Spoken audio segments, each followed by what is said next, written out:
Eh ben, merci Justine de nous accorder cette interview exclusive. On te sait très prise ces derniers mois depuis ta victoire à l'Open de Hongrie. Est-ce que bon, le grand public ne te connaît pas, le public du Plume Foot oui, mais est-ce que tu pourrais d'abord te présenter, nous dire qui tu es?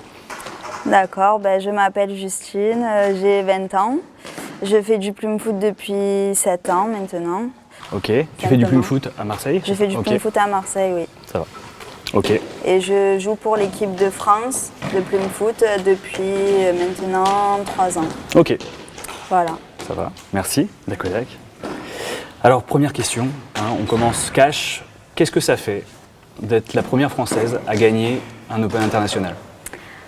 C'est vraiment une fierté énorme, c'est un aboutissement de toute une vie? De toute une vie, oui. Non, vraiment, c'est un objectif que je m'étais fixé depuis des années. C'est une joie immense de représenter la France pour la première fois à l'Open d'Hongrie sur un podium et en plus première. Donc c'est vraiment une joie et une fierté énorme. Ça marche, ok. Donc une joie, une fierté, mais du coup aussi partagée parce que vous étiez trois. C'était un triple, si je ne m'abuse. C'est ça. Et est-ce que tu pourrais nous dire un petit mot sur du coup l'entente, l'ambiance, sur le terrain? Parce que du coup, si je ne m'abuse, vous n'avez pas eu l'occasion de beaucoup vous entraîner ensemble. Et puis hors du terrain, voilà, comment ça s'est passé avec ton équipe en fait? D'ailleurs, qui étaient ces personnes et puis comment ça s'est passé? Alors c'est 3 personnes d'une autre nationalité, de Hongrie. Merci. Okay. Et une personne de Slovaquie, Vicky. C'est à la base des amis. On s'est rencontrés en compétition, on a lié un lien d'amitié. Et en fait, de fil en aiguille, elles m'ont proposé de bien vouloir intégrer leur équipe pour l'Open d'Hongrie. Ok. J'ai accepté parce qu'on s'entendait super bien. Mais oui, on n'avait jamais fait d'entraînement ou même joué comme ça ensemble, donc c'était un peu compliqué au début. Elles avaient déjà joué entre elles? Non. Ok, d'accord. Donc c'est vraiment inédit. Il y en avait 2, okay. Reka et Esther, qui étaient vraiment dans le même club. Okay. Mais Vicky, Reka et moi, on n'avait jamais joué ensemble en fait. Donc c'était un peu compliqué au début parce qu'on ne savait pas trop comment gérer sur le terrain, comment ça allait se passer. Et au final, dès les premiers matchs, on s'est très bien entendu, une très bonne entente sur le terrain.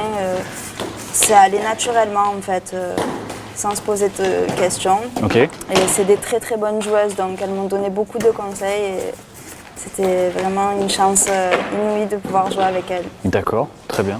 Voilà. Ça marche. Est-ce que tu nous décrirais en quelques mots le plus beau souvenir du coup de cet Open que tu as peut-être partagé avec ces personnes et puis le pire surtout? Alors le plus beau, c'est bien sûr pour mes 20 ans. Pour mon anniversaire, on a gagné donc la finale contre Oussas, un club d'Hongrie. Donc ça, c'était mon plus beau souvenir quand on s'est prises dans les bras toutes les 4, qu'on a salué nos adversaires. C'était vraiment énorme. Et mon pire souvenir... De plus avoir de match après la finale. C'est ça, que ça s'arrête, de devoir repartir à Marseille. Ok. Voilà. Bon, ça va. Est-ce que tu nous dirais un petit mot aussi sur l'autre tournoi de cet été, puisque tu es allé au championnat du monde à Hong Kong. Est-ce qu'il y a eu des différences particulières entre les deux tournois, entre un Open international, notamment celui en Hongrie, et puis du coup la Coupe du Monde que tu as vécue? Alors, pour ce qui est de la Coupe du Monde, le niveau des équipes en face était supérieur quand même. Donc, parce qu'on avait quand même le Vietnam, la Chine, des équipes pro.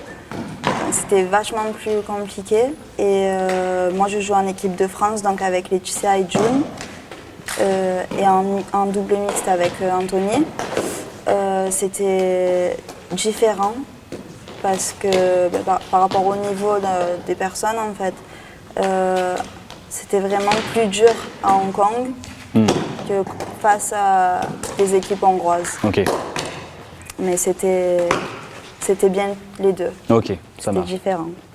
Donc un niveau bien supérieur et notamment en triple.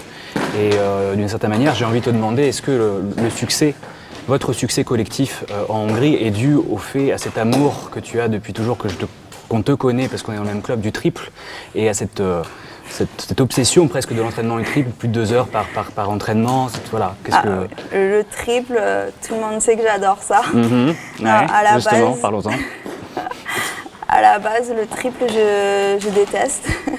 Je n'aime pas m'entraîner en triple parce que je trouve qu'être 3 sur le terrain, c'est pas forcément bénéfique. Mais depuis ces compétitions, c'est vrai que j'apprécie de plus en plus le triple. Voilà, j'aime bien échanger avec mes partenaires. J'apprécie plus en compétition qu'aux entraînements. Donc on va vraiment s'entraîner en triple. Super, ouais. ok. Bon, petite question, un peu de provocation. Donc tu es au courant de cet été Neymar et Mbappé au PSG pour presque 400 millions d'euros. Voilà. Et que penses-tu de la venue du coup de David Zantara et de Todd Gabor à Massilia Plein Foot pour 0 euros? Pour 0 0 euros. Ce serait énorme. Voilà, ça serait vraiment super pour nous faire progresser face à des grands joueurs comme ça. Et pour 0 euros en plus. Voilà, la signature de Je pense qu'on Marseille, pourrait l'amour tout du gagner. sport. Je pense qu'on finirait tout le temps premier. Comme d'hab, comme d'hab. Comme d'hab. Ça marche. Et pour finir, 2 petites questions. Est-ce que tu pourrais nous dire voilà, ton prochain objectif, si tu t'en es fixé un, ou alors quels sont ce que tu vises prochainement, et puis si tu avais un petit tips ou un petit conseil pour les jeunes, ou alors pour les débutants comme moi qui aimeraient peut-être un jour arriver à accrocher un peu ton niveau? Continuez vraiment. Si vous aimez vraiment ce sport, il faut s'accrocher. Ça prend du temps. C'est pas toujours facile. Il y a des hauts, il y a des bas. Mais vraiment, si on aime ce sport, il faut s'accrocher, s'étirer à fond, l'étirement, et rien lâcher. Et au final, on y arrive toujours. Ok. Merci Justine. Merci beaucoup. Merci à toi.